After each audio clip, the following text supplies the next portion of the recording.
Invitando nuestro último seminario AIVO del año 2022. La verdad que ha sido, digamos, una propuesta de todos los socios que ha sido muy exitosa porque ha tenido gran adherencia y los temas que se han tocado han sido de mucho interés.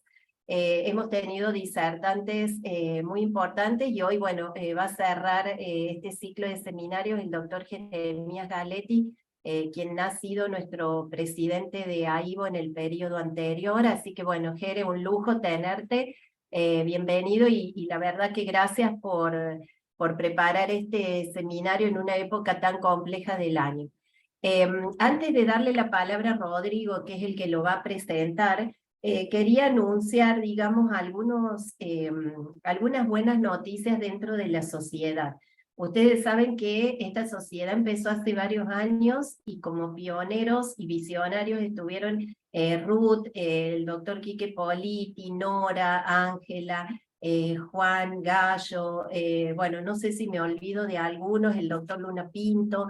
La verdad que hoy esta sociedad ha ido creciendo y se ha ido posicionando, creo, en el ámbito de la neurociencia como una sociedad bastante fuerte. Y hoy con gran agrado les puedo comunicar que tenemos a Paula Tenconi, que es miembro también de nuestra comisión directiva, que ha sido merecedora de una beca IBRO para asistir a la próxima reunión de ARBO 2023. Ahí la tenemos a Paula en pantalla. Así que bueno, felicitaciones Paula, realmente un logro muy importante para nuestra sociedad. Han obtenido, digamos, menciones a mejor póster en esta última reunión de SAIC, 3 grupos de nuestro AIVO, Tamara Soto, con el doctor Politi y Lorena Germán, ha sido mención en neurociencias en esta reunión de SAIC. Manuel Bruera con la doctora Mariana Contín, también ha sido merecedora de otra mención, y Victoria Baglienti, que es miembro de nuestro grupo, también ahí en pantalla ha sido merecedora de otra mención. Así que bueno, realmente nos hemos posicionado como grupo AIVO, lo que decíamos al inicio, muy importante, así que bueno, felicitaciones a todos los que de alguna forma han obtenido estas menciones.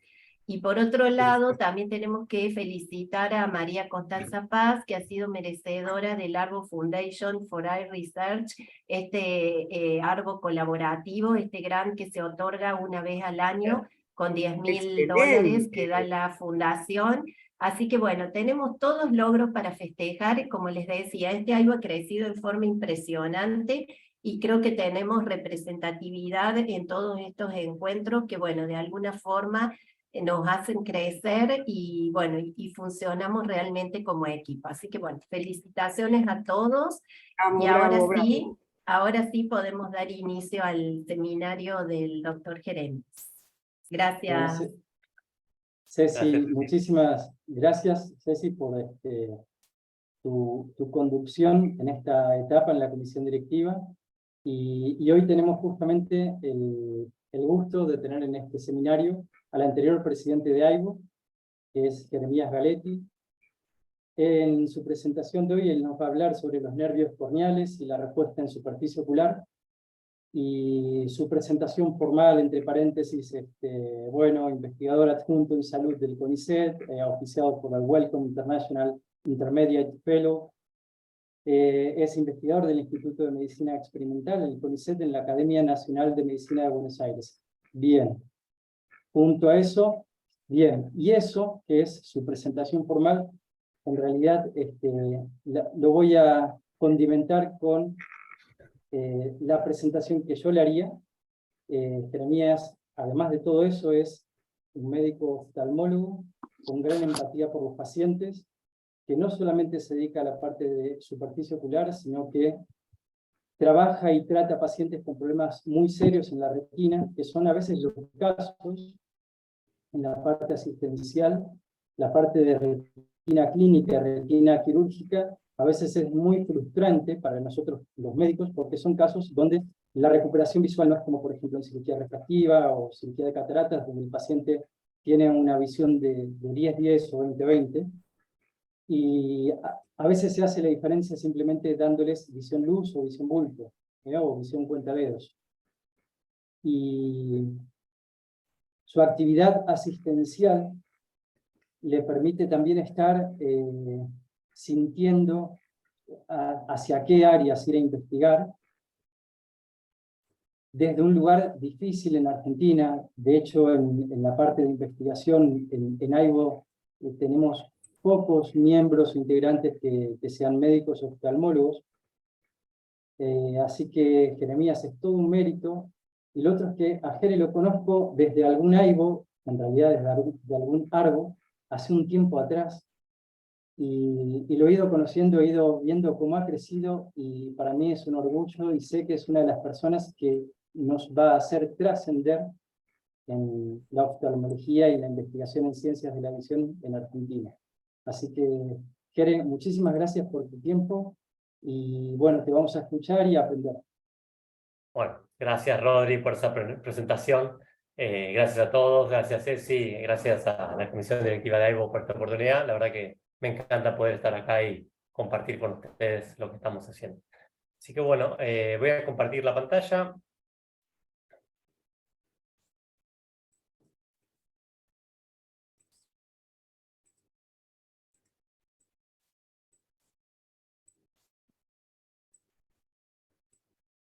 ¿Ven mi puntero, no? Sí.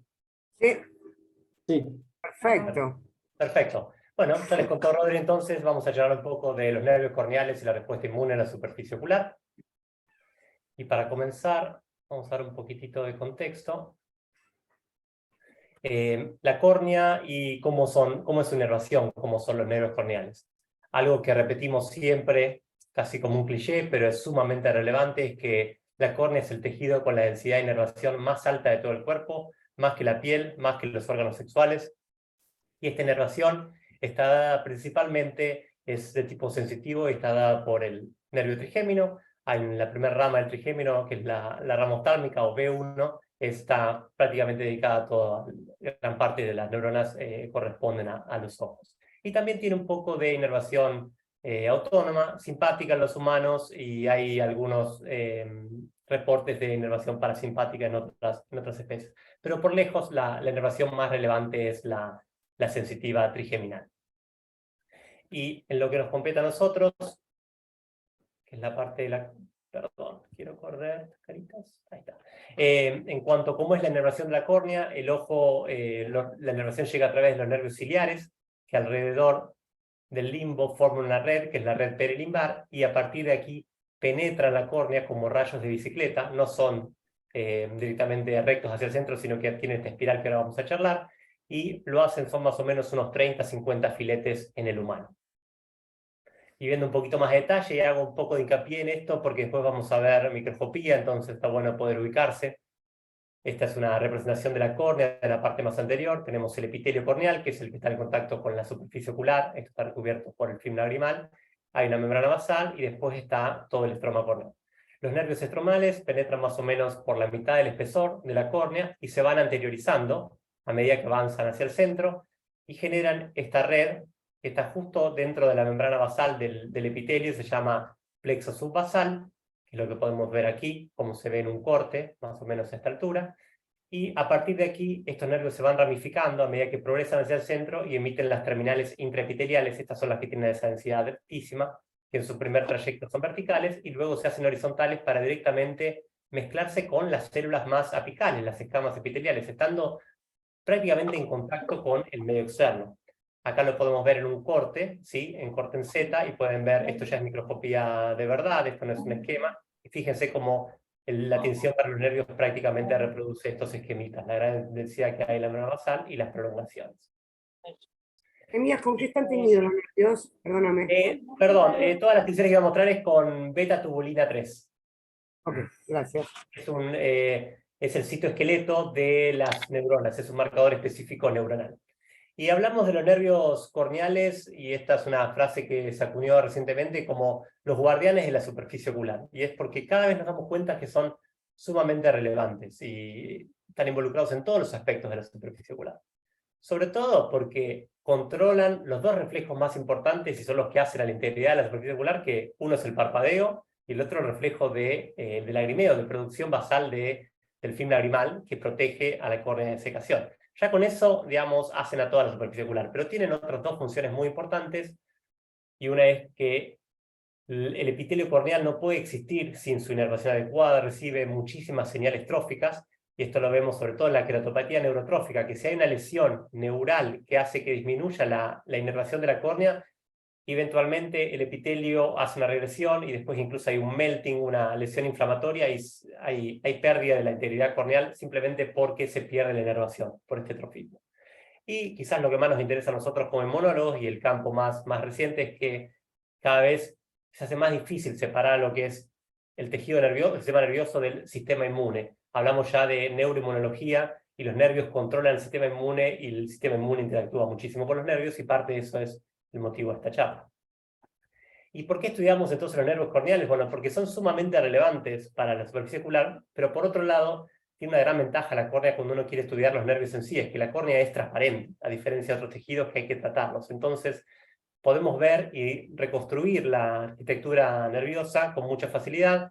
Esto es un montaje que hemos hecho en el laboratorio de una córnea completa, la teñimos con tubulina 3, lo que podemos hacer es múltiples cortes y después los integramos, y directamente tenemos una reconstrucción tridimensional de parte, ¿no?, de la córnea de un ratón, donde podemos ver perfectamente, como les decía antes, fíjense cómo se corresponde el esquemita clásico de inervación, cómo se ve bien eso mismo. A nosotros al menos eso nos fascina, porque cuando uno puede ver el dibujo que tiene el libro de anatomía y verlo directamente en el resultado experimental, es muy reconfortante al menos. Y para que tengan en cuenta el grado de exposición en la densidad, esta es otra reconstrucción de una córnea del ratón, que en este caso lo que hicimos fue teñir a las células epiteliales con ecaderina, que está en rojo. Entonces van a ver, esta es una vista en faz, digamos desde el frente, estamos parados en la parte más superficial de la córnea, y en verde van a ver con beta-tubulina 3 los nervios. Y fíjense ya cómo hay algunos filetitos nerviosos directamente expuestos entre las células epiteliales. Esto no se lo tengo que aclarar a nadie, porque, digamos, tocar la córnea es algo dolorosísimo, todos sabemos lo dolorosas que son las lesiones oculares. Pero para que tengamos en cuenta la densidad que tiene esto, vamos a ir hacia la profundidad, y fíjense cómo estamos en la sección vertical, y después aparecen todos los nervios subbasales. Y uno puede ver que prácticamente hay un nervio tocando todas las células. ¿Sí? ¿Te escucho ahí? ¿Qué sos, Ruth? Sí, precioso, preciosa la foto, no podía dejar de decirlo, preciosa. Gracias. Y ahí se puede ver la densidad de esa trama nerviosa. Entonces, ¿por qué los estudiamos? Por todo lo que dije antes, pero también porque esto tiene un impacto clínico considerable, y es que sabemos de hace mucho tiempo que hay alteraciones en los nervios corneales prácticamente en todas las enfermedades de la superficie ocular. Acá les menciono algunas: el ojo seco, la alergia ocular y la toxicidad por colirio. Y estas enfermedades son uno de los principales motivos de consulta en la oftalmología, y a su vez, si bien no tienen mortalidad, tienen una morbilidad altísima, digamos, afectan muchísimo la calidad de vida de las personas. Una persona con ojo seco severo, si uno piensa ojo seco hasta que uno no lo sufre, una persona con esa enfermedad tiene una calidad de vida comparable a enfermedades que consideramos muy, muy graves. Digamos, la afectación por el dolor y las molestias que sufre constantes son muy, muy importantes. Y otra cosa interesante es que la mayoría de las enfermedades de la superficie ocular tienen una base inmunológica, y sobre eso vamos a charlar. Quería mostrarles un poquito más. Acá tenemos córneas murinas, también teñidas con beta-tubulina 3, donde van a ver la trama de los nervios. Y acá ven arriba un ojo sano de un ratón, y este es un ojo de un ratón con un modelo de ojo seco. Fíjense cómo esto está tomado a los 10 días de enfermedad. Fíjense cómo se pierde trama nerviosa y directamente en el centro ya prácticamente hay ausencia de los nervios. Y esto nos muestra el grado de compromiso que hay en la trama nerviosa con estas enfermedades. Entonces, sabemos, y esto lo hemos visto en los pacientes gracias a la microscopía confocal, que hay entonces alteraciones morfológicas en los nervios corneales. Y también sabemos, tanto en los ojos como en otros tejidos, que estas alteraciones son las que causan el dolor neuropático. El dolor neuropático es aquel que se origina por una lesión propia del tejido nervioso, a diferencia del dolor nociceptivo, que es aquel que ocurre cuando el sistema nervioso sensa algo que es potencialmente lesivo, como por ejemplo calor, y eso, bueno, después la representación cortical consciente es el dolor. También el dolor neuropático, la persona siente dolor, pero no está tocando algo caliente, ni se está pinchando, ni está en contacto con un ácido. Esa persona que siente el dolor espontáneamente es muy difícil de tratar. Obviamente que los antiinflamatorios o quitar la causa, la noxa, no va a funcionar, y tiene un gran impacto en la calidad de vida. Y lo interesante, o lo que nos llama la atención, es que si bien sabemos que los nervios se dañan en estas enfermedades, y son causales, esto es la causa del dolor neuropático tan importante, por ejemplo, en el ojo seco, ignoramos completamente cómo es que ocurre el daño nervioso, es decir, por qué se dañan esos nervios. Obviamente esto genera un círculo vicioso. Y bueno, entonces, para empezar a abordar el problema, nos planteamos una hipótesis, y es que vimos que si bien hay reportes de daño nervioso en las distintas enfermedades de la superficie ocular, por ejemplo, el daño nervioso es mucho más extenso en el ojo seco que en la alergia. Y sabemos, desde el lado inmunológico, que si bien el ojo seco y la alergia son enfermedades distintas, el sistema inmune está detrás de las dos, pero el tipo de respuesta inmune, y sobre todo vamos a ir más en detalle más adelante, pero básicamente los tipos de respuesta inmune podemos decir que son tres. El tipo de respuesta inmune involucrado en el ojo seco es lo que los inmunólogos consideran el opuesto al que ocurre en la alergia, que es la llamada TH2. Entonces, nuestra pregunta fue si el tipo de respuesta inmune está relacionado con el daño nervioso corneal. También tiene que ver que cuando somos inmunólogos, entonces cuando uno lo único que tiene es un martillo, todo parece ser un clavo, así que le teníamos que buscar la vuelta por el lado inmunológico. Y también, obviamente, que hay antecedentes sobre esto. Este es un trabajo muy bueno que salió hace un par de años de Seiban, y ellos encontraron que en distintos modelos, siempre en ratón, ¿no?, de enfermedades oculares, que reproducen los mismos hallazgos que ocurren en las enfermedades humanas, encontraron, por ejemplo, dos típicas de daño nervioso, que es la queratitis herpética. Sabemos cómo el herpes hace latencia en el ganglio trigeminal, cómo afecta la sensibilidad corneal, tanto en la enfermedad herpética como en la enfermedad de injerto contra huésped. Esa es la que ocurre en los pacientes en los que se le hace un trasplante de médula ósea, por ejemplo, por un tratamiento contra leucemia. Como se les trasplanta una médula ósea alogeneica muchas veces, es decir, de otra persona, muchas veces, si bien se busca tipificar y que sea lo más compatible, muchas veces las células T de esa médula ósea que viene de otro paciente termina a veces atacando el tejido propio del receptor. Esto se llama enfermedad de injerto contra huésped. En estas hay una forma que es ocular, justamente tanto esta enfermedad como la herpética tienen daño nervioso extenso, y lo que encontraron es que en ambos modelos son las células TSD4 las que están detrás de la neuropatía. Mientras que vieron que en modelos murinos de alergia ocular esto no ocurría. Pero bueno, estos modelos implican o infectar al ratón con el virus del herpes, o trasplantar la médula ósea, o ponerle un alergeno, digamos. Aparte de tener células T diferentes, los tres modelos están expuestos a noxas muy diferentes. Nosotros queríamos ahondar un poco más sobre la relación que hay entre el sistema inmune y el daño nervioso. Y bueno, para charlar un poquito... Perdóname, Jeremías. Sí. Un minuto. Yo no entiendo nada. No conozco mucho el tema. ¿Las células llegan a la córnea? ¿O es un efecto sistémico? Las células TSD4. Hay infiltración en estos modelos. Normalmente hay, en un ratón en estado basal, encontrás 5 células T promedio en toda la córnea. En la conjuntiva tiene muchísimas células T. Tiene más o menos un 10% de células hematopoyéticas, y más o menos la mitad de esas células son células T. Eso en condiciones basales. Pero en un modelo de queratitis herpética, o ni hablar en enfermedad de injerto contra huésped, las células T invaden la córnea. Sí. Okay. Hay trabajos en microscopía confocal in vivo, y se las ve como van invadiendo la lesión. Eso también lo vemos en la clínica, las enfermedades se llama el anillo inmunológico que vemos, por ejemplo, en las hemodiálisis corneales o en otras enfermedades. Vemos cómo hay depósito de complemento y cómo se ve el avance de las células T, incluso en el rechazo endotelial después del injerto. Pero en condiciones basales hay muy poquititas, pero la conjuntiva que está al lado está repleta, y las células T, como vamos a ver ahora, producen un montón de mediadores solubles que activan después la segunda parte. Las células T son básicamente los guardianes de la respuesta inmune, determinan que la respuesta inmune avance o no, pero la mayoría de lo que hacen es reclutar efectores, y a eso voy ahora. Cuando hablamos de tipos de inmunidad, las nuevas clasificaciones, la inmunología se va volviendo cada vez más compleja, entonces siempre buscamos esquemas para intentar de comprenderlo un poco mejor, y uno que está en boga ahora es que básicamente hay 3 tipos de respuesta inmune: tipo 1, tipo 2 y tipo 3. Las células T juegan en todos, y lo mismo las células del sistema innato, pero la forma en que lo hacen son diferentes. Y básicamente en la inmunidad tipo 1, que es la que actúa contra patógenos intracelulares, decimos que están las células TH1, las células T, que producen citoquinas particulares. La típica es el interferón gamma, y ahora vamos a ir sobre eso. Por ejemplo, después tenemos también la inmunidad tipo 2, que no es contra patógenos intracelulares, sino que es contra helmintos, gusanos grandes, y evolucionó también para defendernos de toxinas, de venenos. En esta están involucradas las células TH2 y las citoquinas que produce son muy poco interferón, por ejemplo, pero producen IL-4, que es la que llamamos la citoquina patrón.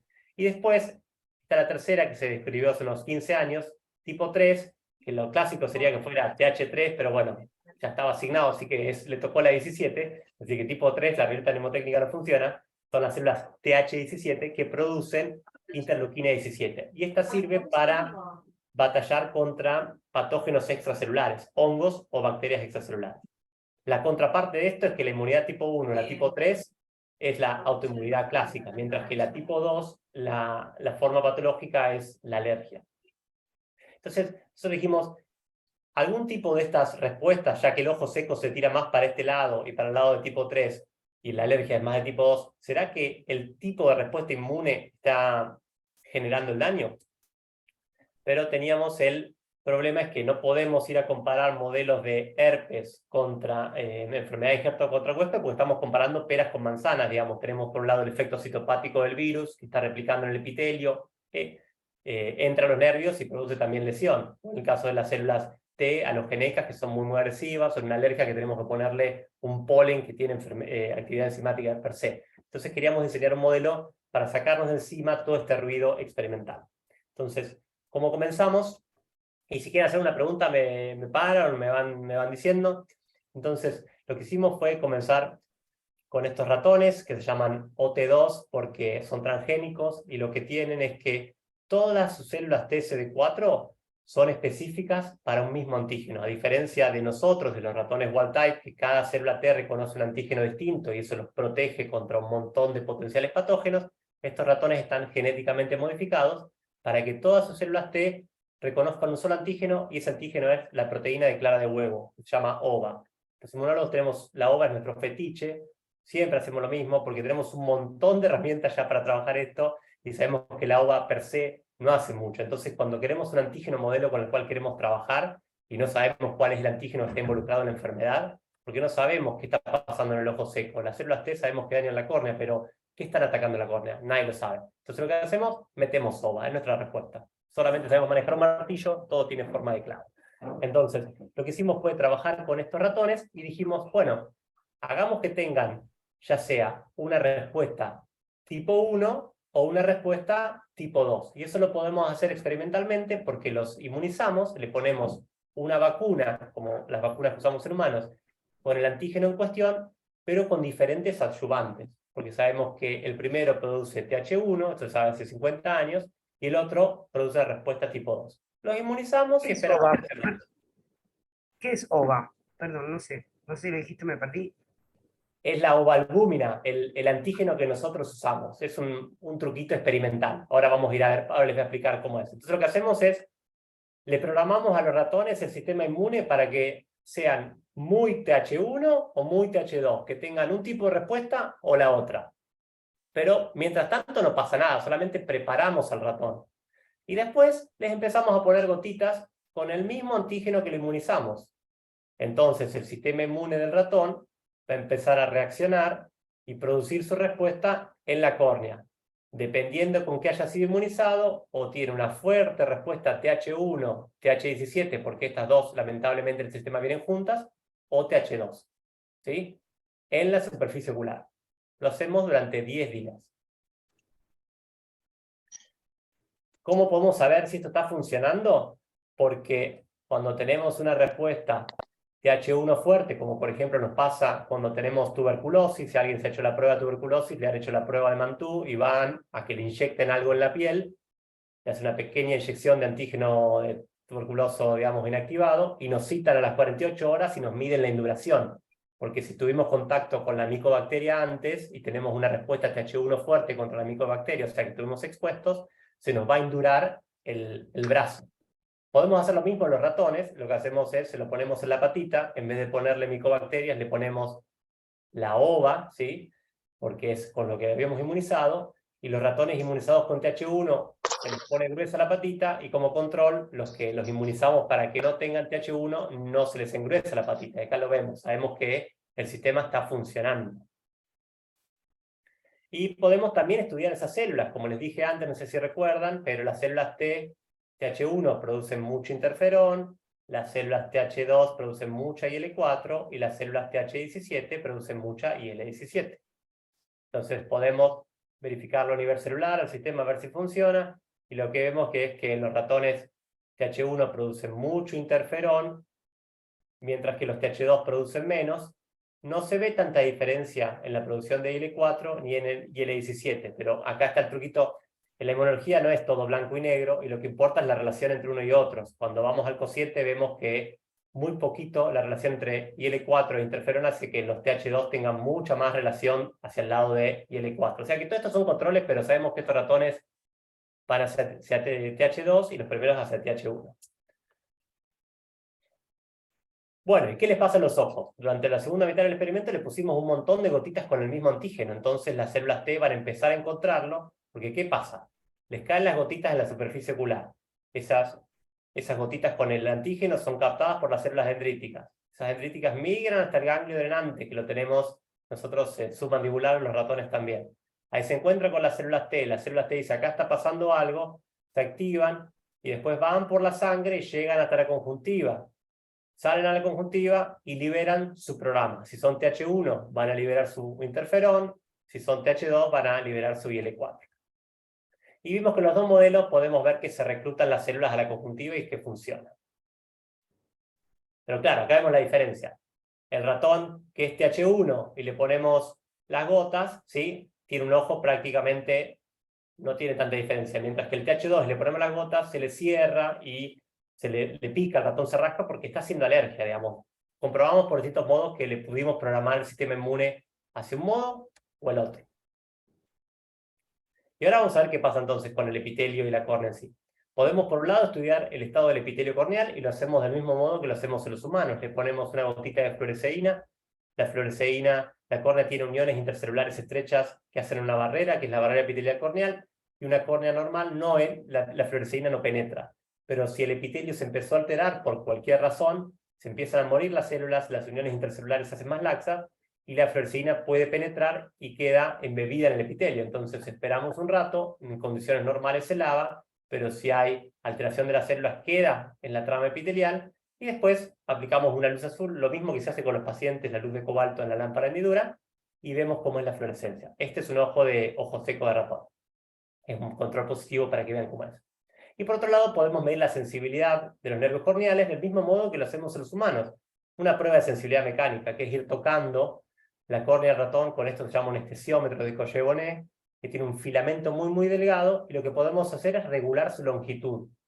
Y sabemos que cuanto más largo es el filamento, cuando tocamos la córnea, menor es la presión. Entonces llega un momento en el cual la presión que ejerce el filamento está por debajo de lo que la córnea puede detectar, y el ratón no parpadea. Si estamos por arriba del umbral, el ratón lo siente y parpadea porque le molesta. Lo mismo que hacemos en los humanos. Y de este modo detectamos el umbral de sensibilidad. Se hace esto mismo, por ejemplo, en un paciente que tiene, se ven todas las novelas esas, cuando tuvo un accidente y quedó en la cama y no sabe si va a volver a caminar y viene el médico, le pincha la patita para ver si sintió. Es el mismo sistema, los filamentos de von Frey para ver si hay recuperación de las terminales nerviosas. Entonces, ¿qué pasa con esto? Y vimos que en los dos modelos, no importa cómo esté inmunizado, por más que le pongamos esta bomba inmunológica, la desatemos en la superficie ocular, el epitelio no le pasa nada. Nunca aumenta la tinción epitelial, ni con una respuesta inmunológica TH1, ni con una respuesta inmunológica TH2. Esto nos sorprendió. Y un poco al principio nos decepcionaba, hasta que evaluamos la sensibilidad. Y acá vimos algo muy interesante, y es que esta es la primera parte del experimento, que es la parte de inmunización, ¿no? Medimos la sensibilidad antes y justo antes de empezar a colocar las gotitas. Más o menos quise superponerlo acá. Fíjese, los ratones TH1 que se inmunizan, perdón, la línea azul, más oscura, se inmunizan y se les pone gotas después con PBS, mantienen la misma sensibilidad, que es lo que esperábamos. Mientras que si eran ratones TH1 que se les empieza a poner ova las gotitas, o sea que se activa la respuesta inmune en la superficie ocular, la sensibilidad cae marcadamente. Y para nuestra sorpresa, cuando inmunizamos con aluminio, que es TH2, vimos que ya la inmunización inducía una caída de la sensibilidad y después no importaba si se activaba la respuesta inmune. Esta digamos, la respuesta inmune no producía ningún efecto a nivel local. Entonces, lo que podemos ver es que la respuesta TH1 a nivel ocular induce una disminución en la sensibilidad mecánica corneal, y esto está a favor de la hipótesis, porque solamente lo vimos con TH1, pero teníamos el problema que la inmunización TH2 per se induce una disminución, o sea que es una limitación del modelo experimental. Y lo fuimos a ver también por confocal en esas mismas córneas. Les recuerdo al final del experimento, este es el dibujito de cómo se ve el esquema corneal. Estas son fotos del plexo subbasal y fíjense cómo cae, esto es el inmunizado TH1 con gotitas de PBS, o sea, vehículo, y fíjense que al activar la respuesta inmune cae marcadamente la densidad y no se ve tanto efecto en el aluminio. Acá lo podemos ver entonces, TH1 cae la densidad de los nervios, esto es a nivel de la parte más superficial del epitelio, y también pasa lo mismo si lo vemos a nivel subbasal, o sea que la anatomía, la morfología está en acuerdo con lo que veíamos en función antes, que tiene sentido. O sea que la morfología cae con un tipo de respuesta, pero por otro lado tenemos el ruido que la inmunización esta nos traía ya de por sí toxicidad aparentemente en los nervios, y después vimos que esto está descrito hace mucho tiempo en concentraciones muy altas de aluminio. Así que dijimos, bueno, esto es un primer dato, pero seguimos con la limitación. Entonces la conclusión hasta este punto es que una respuesta inmunocular parece ser suficiente para causar neuropatía corneal, pero solamente cuando es inducida por inmunización con un adyuvante específico, que sabemos que induce una respuesta tipo 1, tipo 3, media mixta. Pero, y tenemos el confundidor de la respuesta de aluminio. Sí, Ruth. Perdón, en el caso del TH2 ven cambios en la sensibilidad, pero no en los nervios. Sí, los nervios también. Los No nervios está se marcado, pero si te fijas, fíjate que ya a nivel, este es el tratado con vehículos, fíjate que está más bajo que el vehículo con el del otro grupo. Pero eso lo hace, esto es en densidad nerviosa, ¿no? Estamos en morfología acá. Y se ve sobre todo en la porción más superficial. Esto creemos que es toxicidad del aluminio, es una 2. Los ratones, a diferencia de los humanos, les cuesta muchísimo hacer alergia. Entonces hay que poner una cantidad de aluminio que es muy, muy alta, y empieza a dar toxicidad sistémica. El aluminio es marcadamente neurotóxico en esta forma, ¿no? Entonces tuvimos que cambiar el modelo por esto, y ahora lo van a ver. ¿Y ahora qué dijimos entonces? Bueno, entonces, el problema es que cuando inmunizamos al ratón con aluminio, las células T se programan como nosotros queremos, pero al mismo tiempo ese aluminio nos empieza a modificar la córnea, entonces no podemos separar el efecto de las células T del efecto propio del aluminio. Entonces, ¿qué hicimos? Hicimos un truquito que se hace en inmunología que se llama transferencia adoptiva. Les explico cómo es. Empezamos igual que el otro. 2 grupos de ratones, los mismos ratones, les ponemos el mismo antígeno, la misma mezcla, o sea que programamos todo su sistema inmune para que vaya, o sea, TH1, o sea, TH17. O sea, TH2. Seguramente a esos ratones TH2 se les empieza a afectar la córnea, entonces sería un problema analizarlos. Y lo que hacemos es, a los 21 días, cuando sabemos que ese sistema inmune ya está primado, en vez de analizar los ojos de esos ratones, lo que hacemos es, le sacamos las células T de esos ratones. Las purificamos, nos quedamos con las células CD4, y se las transferimos, le hacemos un trasplante, del mismo modo que sería un trasplante de médula ósea a un paciente, a otros ratones, que estos ratones no tienen células T ni B, entonces son muy fáciles que acepten el trasplante. Y les transferimos ya sea un sistema inmune que solamente son células T, ya sea de un tipo o del otro. Y les ponemos gotitas, porque acá les transferimos unas pocas células que hay que empezar a que empiece a proliferar y repueblen todo un ratón. Hacemos el experimento con las gotas durante 28 días, igual que antes. Y lo que vemos es, por un lado, hicimos todos los controles nuevamente, que logramos reconstituir el sistema inmune del ratón, ya sea hacia el lado TH1, porque hacen una buena induración, como les explicaba antes, la prueba tuberculosa, o poca induración, como debería ser cuando tiene un sistema inmune programado para TH2, un sistema inmune programado para alergia. Y lo mismo cuando comprobamos las células T de esos mismos ratones y analizamos su producción de citoquinas, vemos que los que reciben las TH1 producen más interferón, mientras que las que reciben las TH2 producen más IL4, que tiene sentido. Y acá sí ya nos empezamos a hacer que el sistema es un poquito más refinado, ya no tenemos diferencias en IL17, o sea que el sistema ya apunta para un lado o para el otro. Así que esto nos puso contentos que íbamos arrimando un poco el bochín. Y controlamos entonces qué pasa después de colocar las gotas en el segundo grupo de ratones, qué pasa con los ojos. Vemos que el reclutamiento de las células T en la conjuntiva al recibir las gotas es comparable, o sea que el sistema inmune de los dos ratones funciona por igual, se recluta la misma cantidad, ya sea de un tipo o del otro. Y en este caso la respuesta alérgica se ve un poquito más en duración, pero no es tan marcada. Evaluamos después el estado del epitelio, como les decía antes, con la fluoresceína, y tampoco vimos cambios marcados. El epitelio corneal de ambos ratones, un poquito de tensión hacia el final en los TH2, pero esto no es tan significativo. Piensen que un ratón con ojo seco siempre en nuestro sistema da 10 o para arriba. Acá el cambio es muy poquito. El epitelio consideramos que no hay daño detectable. Lo interesante ahora sí es lo que pasa con los nervios. Evaluamos la funcionalidad por el mismo sistema, y acá sí nos sacamos el problema que teníamos antes, la toxicidad de aluminio. Fíjense, en celeste es un ratón transferido con células, un grupo de ratones transferidos con células TH1, o sea, estos de acá, que durante un mes recibieron gotas con PBS, con solución salina, o sea que las células T no se van a activar porque no reciben su antígeno. Y su sensibilidad se mantiene sin cambios. Lo mismo pasa con los TH2, ¿sí? Los que reciben solución salina, los rosa clarito. Los TH2 que reciben antígeno ahora tampoco cambia, mientras que los que reciben TH1 y activamos la respuesta T en la superficie ocular tienen una caída como la anterior o incluso más marcada. Entonces acá podemos ver que la respuesta TH1, TH17, que es la que proviene de la inmunización, es la que induce la disminución de la sensibilidad mecánica corneal.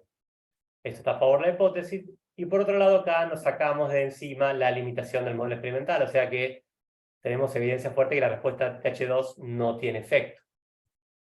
Cuando analizamos la morfología corneal también vemos lo mismo. Acá tenemos fotos representativas. Esta es una sección de la córnea en este punto, donde las terminales nerviosas son verticales, porque el confocal lo podemos ver de este modo, entonces ven los puntitos, y lo que hacemos es cuantificar la densidad, y vemos cómo la densidad nerviosa es menor en los ratones que recibieron células TH1, y a nivel horizontal, o sea, más expuesto todavía, también vemos la misma tendencia, el mismo patrón de caída. O sea que la morfología también muestra que hay daño en la respuesta TH1, TH17, pero no en la respuesta TH2. Entonces, las conclusiones en este punto son que la respuesta inmunocular es suficiente para causar neuropatía, y yo hago hincapié en la parte de suficiente porque hasta ahora se venía mostrando esto en modelos de, como les dije antes, queratopatía herpética, donde el virus del herpes replica y existe el llamado efecto citopático, donde el virus induce la muerte de las células. El virus replica tanto en las células epiteliales como en las terminales nerviosas de la córnea. Entonces el daño nervioso tranquilamente puede ser por el efecto del mismo virus. O en modelos de quemadura por álcali, por ejemplo, donde hay una lesión química muy importante. Acá no hay nada, porque la ova en sí no hace absolutamente nada, todo el daño proviene de la respuesta inmune. Pero algo que no les dije antes, y es que si bien nosotros en el experimento anterior hacíamos el trasplante de las células de un ratón al otro, pasa lo mismo que en los humanos. Cuando a un paciente se le trasplanta la médula ósea, en general se la depleta de células T antes de ponérsela al paciente, porque sabemos que ese es un problema. O cuando se hace un autotrasplante de médula ósea, pero en un paciente leucémico. Al transferir esas células, como el paciente que las recibe, hay un nicho hematopoyético, digamos, se borraron todas las células que antes las células que ocupaban ese lugar, las pocas que transferís proliferan a lo tonto. Entonces, con que se te cuele, tengas una pureza de células CD4 al 99% o 99,9%, o que tengas una célula no CD4 cada 1000, esas células en su nicho van a proliferar un montón. Entonces, al final tenés un ratón que le pusiste prácticamente todas células CD4, pero tiene algunas CD8, algunas otras células B, entonces teníamos ese ruido también, no estábamos 100% seguros que era totalmente CD4. Y por otro lado, el resultado positivo lo veíamos en la inmunización con Freund, que es CFA adyuvante, que induce tanto la respuesta TH1 como TH17. Entonces acá tenemos un combo, no sabemos si son células productoras TH1 productoras de interferón o células TH17 productoras de IL-17. ¿Cómo podíamos disecar un poquitito más esto, o sea, sobrepasar las limitaciones de las purificaciones ex vivo y las reconstituciones inmunes? Y bueno, hay Acá llegamos a las limitaciones del sistema, así que tuvimos que buscar la vuelta por otro lado. Y lo que se nos ocurrió es hacer lo que se llama polarización in vitro. Y esta es otra cosa que se puede hacer. Entonces necesitamos ahora otro tipo de ratón, y es un ratón que solamente tiene células TCD4, o sea que solamente las que nos interesan, y todas esas células TCD4 reaccionan contra el mismo antígeno, la OVA, el antígeno que siempre usamos. Y lo que hacemos es, sacamos las células de ese ratón y las cultivamos durante 6 días con diferentes cócteles de citoquinas. Y ahora les explico, porque en este cuadrito que les mostré antes de inmunidad tipo 1, tipo 2, tipo 3, sabemos también cuáles son las señales que hacen que desde un precursor de un linfocito, como va avanzando, este linfocito decida ir hacia este camino, hacia el tipo 2 o hacia el tipo 3. Sabemos cuáles son las combinaciones de señales que tiene que recibir, así como en cultivo celular se utilizan ciertos factores de crecimiento. Entonces, se utilizan, estas mezclas ya están definidas, en general hay que usar 2 o 3 citoquinas y utilizar anticuerpos bloqueantes para las citoquinas importantes de las otras condiciones. Lo que hicimos fue cultivar en 3 condiciones diferentes, 3 cócteles diferentes que inducían ya sea células TH1, células TH2 y células TH3. Esto se logra en 6 días y se las transferimos de nuevo a los ratones estos deficientes en células T y les pusimos de nuevo gotitas con el mismo antígeno que pueden reconocer en los ojos durante un mes. Y lo que vimos es, primero, bueno, queríamos saber cómo eran esas células que estábamos colocando. Vimos que efectivamente la polarización funcionaba, estábamos en las células antes de transferirlas. Fíjense que las células que decíamos que eran TH1 producen un montón de interferón y muy poquita de las otras citoquinas. Las células TH2 producen mucha de su citoquina, que es IL, o acá dice IL-14, debería decir IL-4, lo acabo de ver, y producen poca de las otras. Y las células TH17 producen predominantemente células IL-17. Acá tenemos un sistema, si bien más artificial, mucho más puro entre las 3 posibilidades. Se las pusimos a los ratones, esperamos un mes con las gotitas y sacamos las células de nuevo, porque queríamos asegurarnos que una vez que transferíamos las células de esos ratones, que esas células iban a quedar de ese modo, para después poder sacar alguna conclusión. Y para nuestra tranquilidad fue así. Después de un mes de estar dentro del ratón proliferando, las células que a los ratones que le pusimos TH1 seguían produciendo principalmente interferón. Los ratones que le pusimos TH2 empezaron a producir un poquito más interferón, pero mantenían muy alta la producción de IL-4, acá lo pueden ver, ¿sí? Se mantenían TH2, y las células IL-17, los que recibieron TH17 mantenían muy alta la producción de células de citoquina IL-17. Lo comprobamos también por el ensayo que les decía de esta induración de la patita, que es una prueba fisiológica. Nunca vimos una induración tan grande en estos ratones. Claro, está completamente programado el sistema inmune, esta es una situación artificial, para que todas sus células produzcan esa citoquina. Entonces esta pata tiene el doble de espesor que una pata normal, y los otros tienen menos induración, si bien los TH17, como es celular, producen un poquito de induración también. Acá vimos que el ratón se programaba exitosamente del modo que nosotros queríamos. Y cuando vimos el fenotipo ocular, vimos que los no transferidos, bueno, no tienen un ojo normal, obviamente tenemos un cuarto grupo que no recibe células, pero recibe el antígeno, y como les decía antes, recibir OVA, a menos que una célula T reaccione contra ella, no va a producir absolutamente nada, entonces tienen ojos normales. Los que recibieron células TH1 prácticamente no tienen cambios. Los que recibieron células TH2 tienen muchísima más secreción, y sabemos que la alergia, hay proliferación de las células caliciformes, digamos, es típica de la producción de moco. Los TH17 también tenían más secreción, y nos llamó mucho la atención que empezaron a perder el pelo alrededor de los párpados, que son lesiones tipo psoriasiformes, y después podemos ver en la literatura que esto ocurre, digamos, en la psoriasis, las células T que infiltran la piel son productoras de IL-17. Hay que tener en cuenta que estos ratones reciben una gotita, y el mismo que nosotros cuando recibimos un colirio, parte de esa gota rebalsa y entra en contacto con la piel de los párpados. Y tengan en cuenta que este ratón, todas sus células T reconocían ese antígeno, entonces se ve que hacen como un pequeño modelo de lesión psoriásica a nivel palpebral que no nos interesaba. A nosotros nos interesa la córnea, pero lo consideramos como evidencia de que el sistema funciona. Evaluamos también el reclutamiento a nivel de la conjuntiva, vimos que en los 3 sistemas las células iban a la conjuntiva, y esto nos dio tranquilidad también. Sabemos que algo que acompaña a la inmunidad TH17 es que aparecen neutrófilos, a diferencia de la TH1, por ejemplo, que aparecen macrófagos, y la TH2 que aparecen mastocitos. Entonces, los neutrófilos son muy fáciles de ver en la conjuntiva, y pudimos ver que solamente la TH17 aumentaba llamativamente la producción de neutrófilos, o sea que el sistema está funcionando como tiene que funcionar. Y fuimos Primero, directamente entonces a ver el estado de los nervios, y este sistema, digamos, acá pudimos comprobar lo que veíamos viendo, que los ratones no transferidos mantienen la sensibilidad, y los ratones que transferimos con células TH2, a pesar de hacer mucha alergia, de rascarse los ojos, tener un montón de secreción a nivel conjuntival, la sensibilidad no cambia. Lo mismo pasa con los TH17, la sensibilidad no cambia, a pesar de tener la piel palpebral afectada, mientras que los TH1 tienen una caída muy, muy marcada. Entonces esto nos confirma la hipótesis y aparte nos permite separar, digamos, disecar bien la contribución de los tipos celulares. Sabemos que las TH17 no estarían involucradas y son las células TH1. Me encantaría mostrarles... Perdón, ¿sí? Una pregunta, ¿qué pasa si pones interferón gamma en la córnea? Ah, muy bueno. Ese experimento está empezando la semana que viene. Ok. No lo tenemos. Esto es... todavía estamos procesando la microscopía confocal de estas córneas, así que no tengo la morfología, digamos, para mostrar los nervios, pero siempre que vimos en todos los modelos una caída de la sensibilidad, es esperable que esté afectada la morfología, y esta caída de sensibilidad es mayor que los otros modelos, obviamente el sistema es más potente. Así que vemos que la activación de las células TSD4, TH1 en la superficie ocular es suficiente para causar daño nervioso corneal, y acá sabemos que solamente hay células TSD4 porque los ratones, como son transgénicos y le faltan los genes que controlan la producción de células TCD8 y células B, no tienen absolutamente ninguna de esas células contaminantes.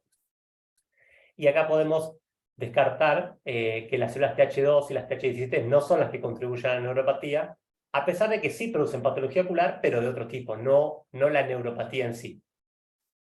Y bueno, este es un resultado que teníamos de antes, pero no se los mostré. Nosotros vimos ya de antes que sin células T no teníamos daño en nervios corneales, no tenía tiempo para mostrar eso, así que directamente empezamos con los tipos de células T. Entonces, un repasito es que cuando vimos inmunización, ya sea de un tipo u otro, vimos que solamente ocurría daño nervioso con las células inmunización TH1 y TH17, y cuando fuimos por el otro lado, digamos, reconstituir un ratón con células de un tipo y otro, obtuvimos el resultado concordante, y es que solamente la reconstitución con células TCD4 y TH1 produce el daño.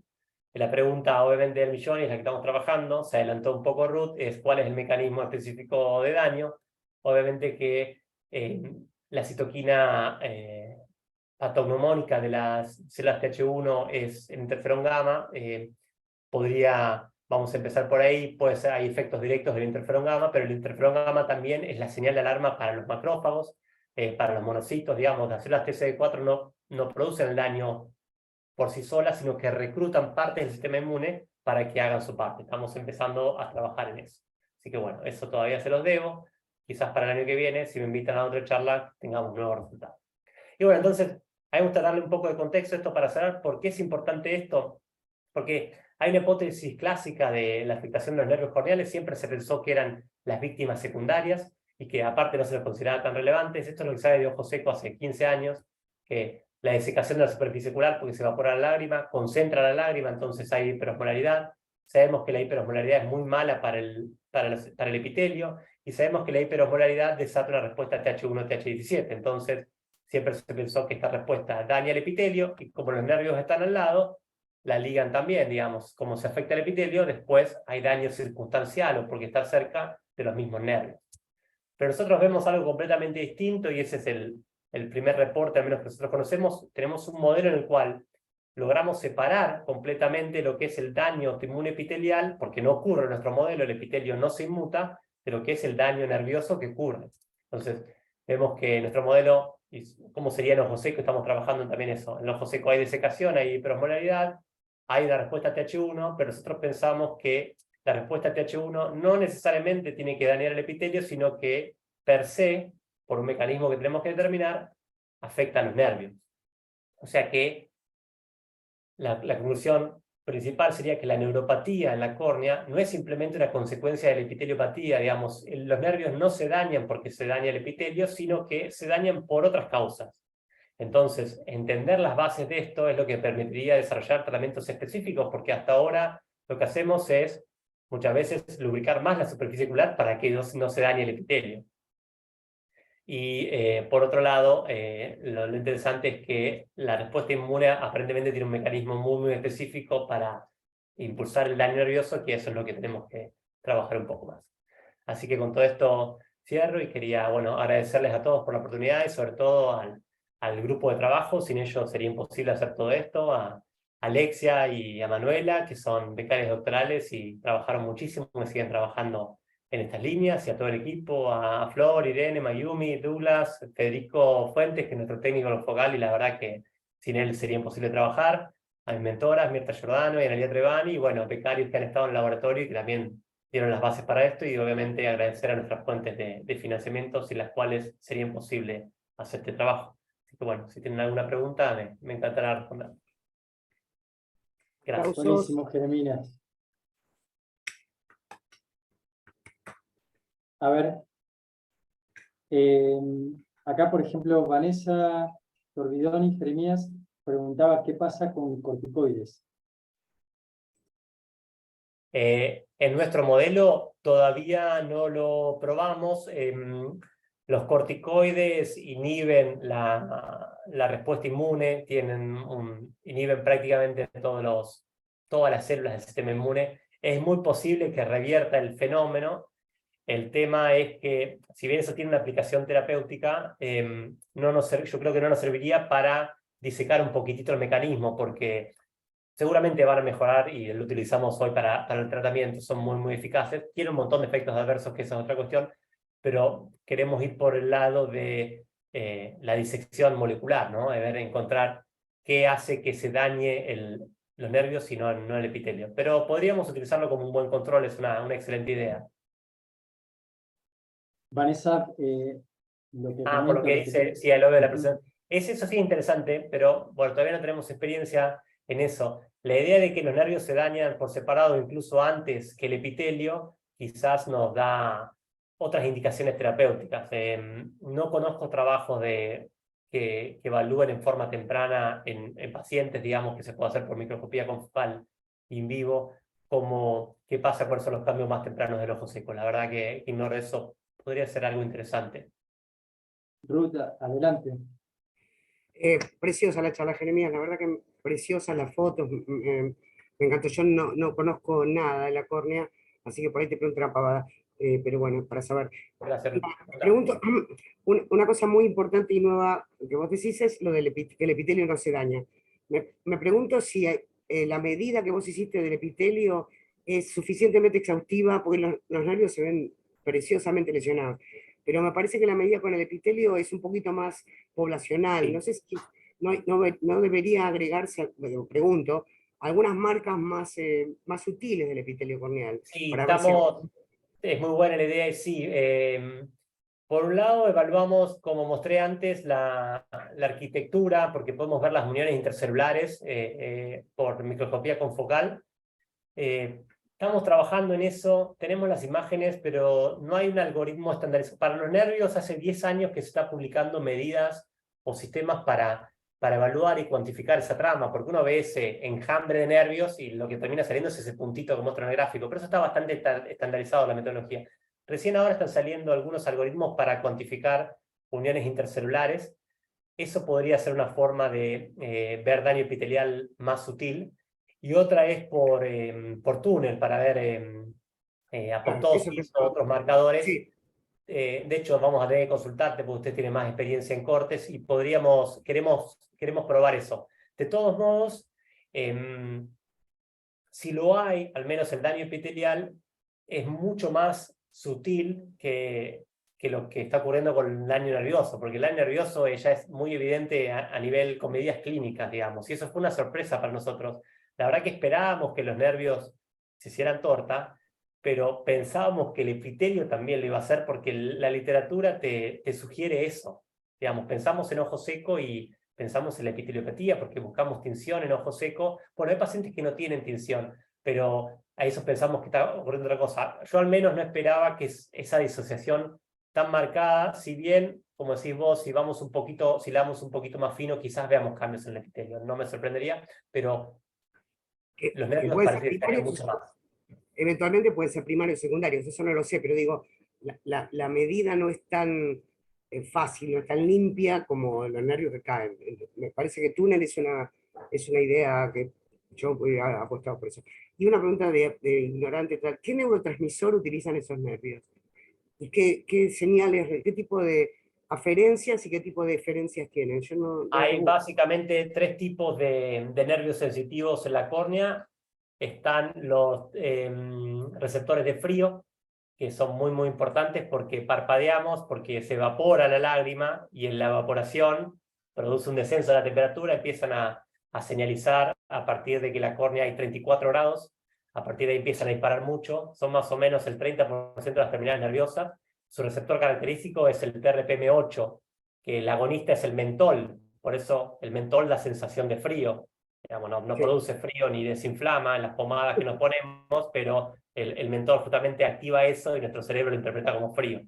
Después hay mecanorreceptores, que son los que activamos con esta prueba, y son los sensibles al tacto. Son minoritarios, pero son muy fáciles de medir. Y los principales son los llamados receptores polimodales. Morfológicamente son todos iguales. Los mecanorreceptores están un poquito más profundos, los polimodales están más expuestos a la superficie, porque solamente tienen que captar, son polimodales porque un montón de cosas los disparan. Expresan TRPV1, que es el receptor para capsaicina, el agente picante, y básicamente cualquier cosa inflamatoria o que cambie el pH los afecta. Por eso también lloramos cuando picamos cebolla, porque la córnea sensa absolutamente todo. Pero básicamente hay esos tres tipos de familias. Eso, castilla potencial de acción, la neurona, el soma está en el trigémino, y después la otra terminal va hacia el núcleo sensitivo, que está en el protuberancia, si no me equivoco. Sí, protuberancia. No, y la pregunta es si eso, a propósito de eso, me parecería que no, si hay una posibilidad de ver si hay algunos nervios, algún tipo de transmisión de la información más sensible al daño que los otros. Eso, por ese lado iba. Si alguna de esas tres fibras decís, sí, queremos Sí. empezar a evaluar si algunas se dañan más que otras. Ya ahí es más complejo porque, por ejemplo, para una de las tres no encontramos un anticuerpo, no hay un anticuerpo comercial bueno, entonces es difícil diferenciar, pero al menos podemos ver las otras dos. Todavía no empezamos con esos datos, pero sí nos gustaría ver si alguna es más sensible que la otra. Es muy buena idea. Muchísimas gracias, Jere. Buenísima la charla. Acá, Jeremías, bueno, Mario Guido te saluda y te felicita también. Y Vanessa pregunta sobre, está bien, no se ve en el epitelio, pero en el estroma de la córnea, si no hay cambios más allá del epitelio, por ejemplo, en mastocitos u otras células. No hemos visto cambios en el estroma, si bien no es donde más nos enfocamos, digamos, nos concentramos en la porción más externa de la córnea. La verdad es que no lo hemos explorado en detalle en la parte estromal. Y en cuanto a mastocitos y otras células, hay cambios también en células, no a nivel de la córnea, porque hay muy poquitos, pero la conjuntiva sí tiene de todo. Hay cambios en los neutrófilos, como les dije antes, en los distintos modelos. Seguramente hay más células caliciformes en la respuesta TH2, digamos. La respuesta inmune en estos modelos cambia toda la superficie ocular. Lo vimos, por ejemplo, en la mayor producción de moco. Si hay mayor producción de moco, hay hiperplasia de células caliciformes. La reacción seguramente es a través de mastocitos y eosinófilos. No estudiamos esos cambios en particular, pero estos mismos modelos se han utilizado antes y está caracterizado que eso ocurre. Sí, se cambia un montón de cosas, no solamente las células T. Jeremías, y por ahí algunas connotaciones en el aspecto clínico. Se me ocurrían situaciones donde no se daña el epitelio y después aparecen cambios. Algunas de esas situaciones pueden ser o un daño mínimo del epitelio, como por ejemplo la implantación de anillos o segmentos intracorneales, que por ejemplo Robert Albertazzi tiene series de pacientes con muchos años de implantados donde observa cambios posteriores, están evaluando las causas. Y otra de las connotaciones, bueno, es el láser de femtosegundos y la posibilidad de trabajar en el estroma sin alterar el epitelio y ver qué pasa después, ¿no? Una cosa es hacer una incisión para una cirugía de cataratas, otra es hacer directamente un perfil de ablación refractivo o trabajar para crear túneles en segmentos. Y te lo dejo unido a otra pregunta de aspecto clínico en relación a esto, que es, ¿qué pasa en otro grupo de pacientes de los cuales a veces nos olvidamos de la superficie ocular y les miramos siempre la retina, que son los diabéticos y las teratopatías neurotróficas, ¿no?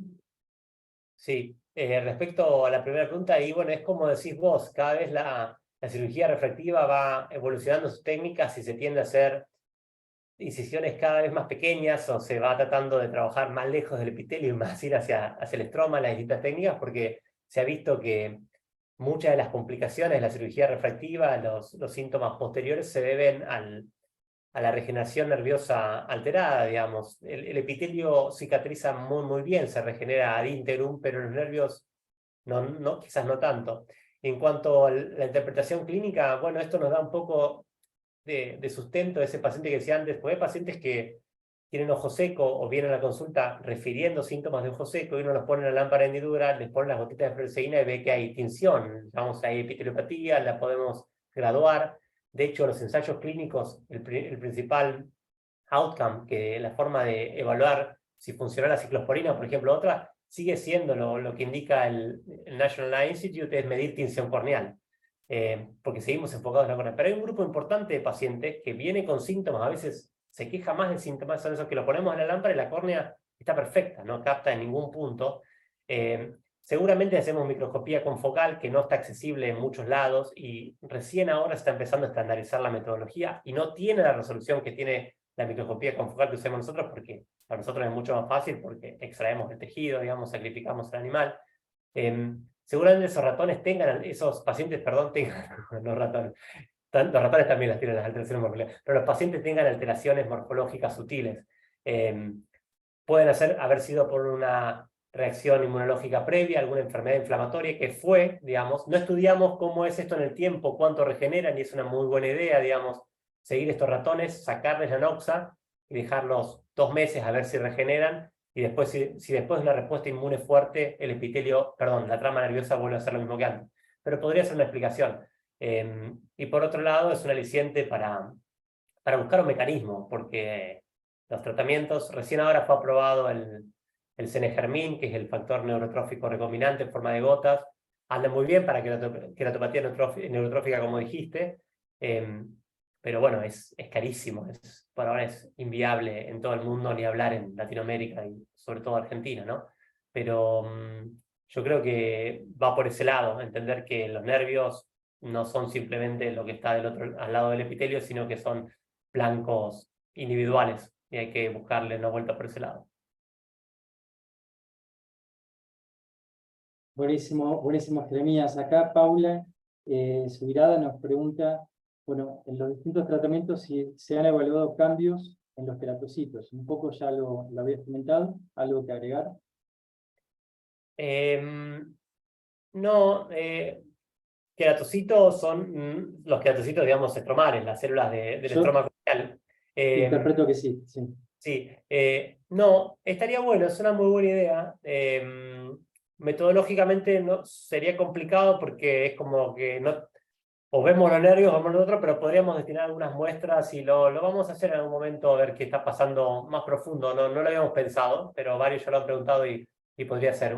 La córnea lo permite perfectamente, al ser transparente se puede explorar hasta el endotelio, así que podríamos hacerlo también con alguna tinción particular, habría que buscar, la verdad que queratocitos no sé.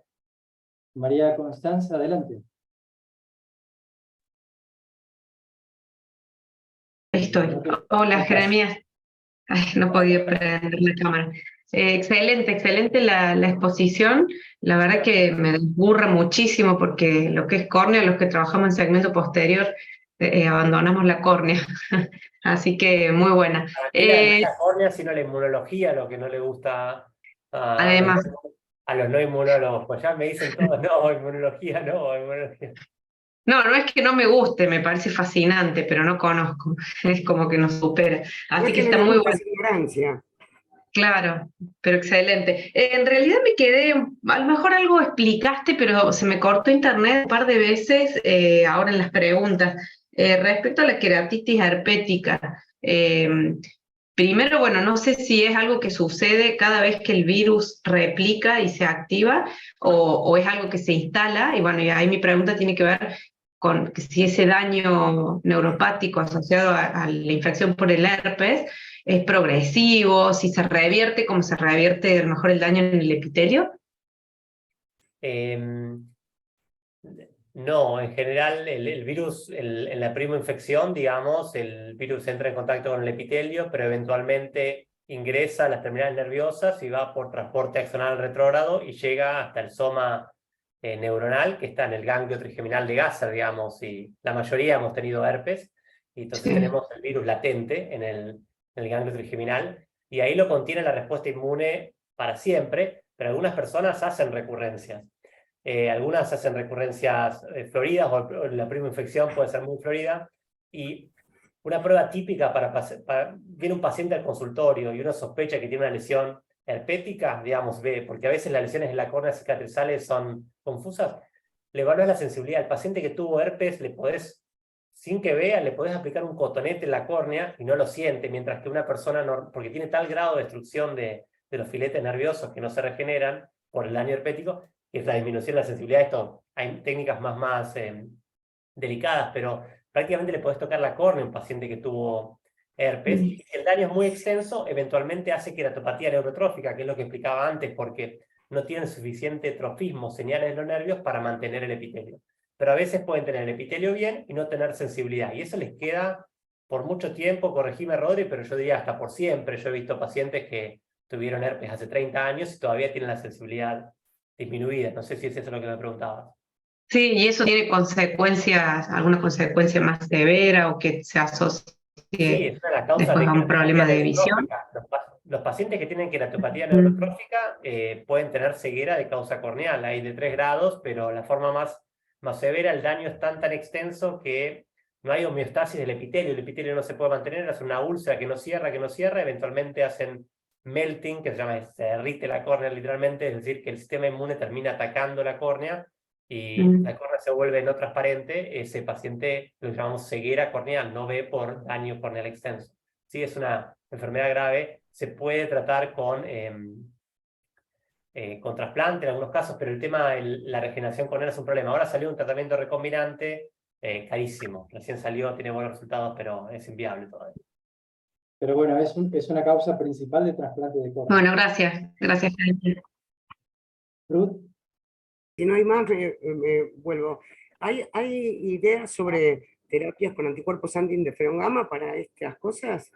¿Hay estudios o algo? Porque sé que se desarrolló un anticuerpo inmunizado contra interferón gamma. Pregunta número 1. Pregunta número 2.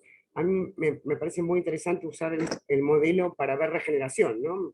O sea, seguir más adelante a ver si regeneran o no. Me parece que es un tema es un modelo precioso, me parece, para eso. Sí, en cuanto a lo primero, es verdad, hay anticuerpos anti-interferón gamma. Si no me equivoco, hay para enfermedad inflamatoria intestinal. No sé cuándo son los resultados, porque en inmunología siempre decimos que una molécula hace una cosa, pero eso es un recurso pedagógico, y se ha visto, por ejemplo, en los bloqueantes de TNF-alfa, que es otra molécula clásica inflamatoria. Las primeras pruebas de biológicos en humanos, digamos, que bloqueaban el TNF-alfa fueron un desastre, porque así como tienen un efecto patológico, obviamente que cumplen otra función. Pruebas específicas a nivel ocular no estoy al tanto. Habría que ver realmente qué pasa cuando bloqueamos interferón a nivel ocular, porque, por ejemplo, se vio en otros aspectos de ojo seco que tiene algunos efectos protectores a nivel epitelial, digamos. Habría que ver si se puede bloquear completamente el interferón. Seguro que se puede bloquear, quiero decir, si es beneficioso o no en forma neta, ¿no? Y la segunda pregunta no me acuerdo. No, digo, usar el modelo para ver regeneración, a ver si Sí, eso me es parece una excelente idea. buenísimo. Y sí, es el paso, es una idea que surgió ahora en la SAIC en base a otros resultados que mostraron otros grupos que eran sobre el sistema nervioso central, pero hablan de regeneración, y queremos ver si el sistema inmune, los tipos de respuestas son beneficiosos o negativos para la regeneración en sí, tal cual como vos decís. Y podría ser un buen modelo, tal cual. Ceci. Perfecto, excelente, Jere, me encantó la charla. Lo que pensaba eran dos cosas. En primer lugar, tenía la idea de que el sistema inmune, no sé si en una primera etapa tiende a proteger, y acá estamos viendo totalmente lo opuesto, o sea que digamos nos está llevando a daño. Entonces, ¿cómo sería, digamos, ese switch acá? Y en segundo lugar, lo que quería preguntar un poco relacionado con lo que planteaba Ruth, es si se conoce si los nervios corneales expresan, por ejemplo, el receptor para el interferón gamma, pensando que podría ser, digamos, un mecanismo por el cual se produzca el daño en estos nervios. O si se conoce qué otros receptores moleculares podrían estar vinculados con esto. Empiezo con la segunda. No estoy al tanto de reportes de expresión de receptor de interferón gamma en los nervios corneales, en las terminales nerviosas. Sí hay estudios de expresión de receptor en otras neuronas, porque muchas veces no he visto, digamos, marcaciones de la córnea. Hay estudios hechos in vitro con neuronas disociadas, por ejemplo, de la médula espinal, que son parecidas a las trigeminales, pero no es exactamente lo mismo, y muchas neuronas sí lo expresan. Hay que ver si eso es a nivel del... Porque todos esos estudios que estoy mencionando están hechos, por ejemplo, en lo que es esclerosis múltiple. Hay que diferenciar lo que es sistema nervioso central de periférico, y interferón gamma y IL-17 son las dos citoquinas malas en la esclerosis múltiple, en la cual las células TCD4 atacan la mielina que recubre los axones, pero a nivel del sistema nervioso central, que es otra historia que es lo que está ocurriendo en el sistema nervioso periférico. Así que tenemos que investigar un poco más sobre eso. No tengo una respuesta completa, pero es algo muy interesante para ver. Y en cuanto a lo primero, el sistema inmune, sí, obviamente su función, digamos, evolucionó para defendernos, pero muchas veces la respuesta es exacerbada. Lo vemos en la causa de la autoinmunidad, hay autoinmunidad en todas las partes del cuerpo. El ojo seco tiene una base autoinmune importante, también otras enfermedades, o la misma alergia, que no es exactamente autoinmune, pero es inmunidad exacerbada contra un antígeno que es inocuo, digamos, porque necesitamos que todos los mastocitos y las células B produzcan IgE para neutralizar el veneno de una serpiente. Es buenísimo porque te salva la vida.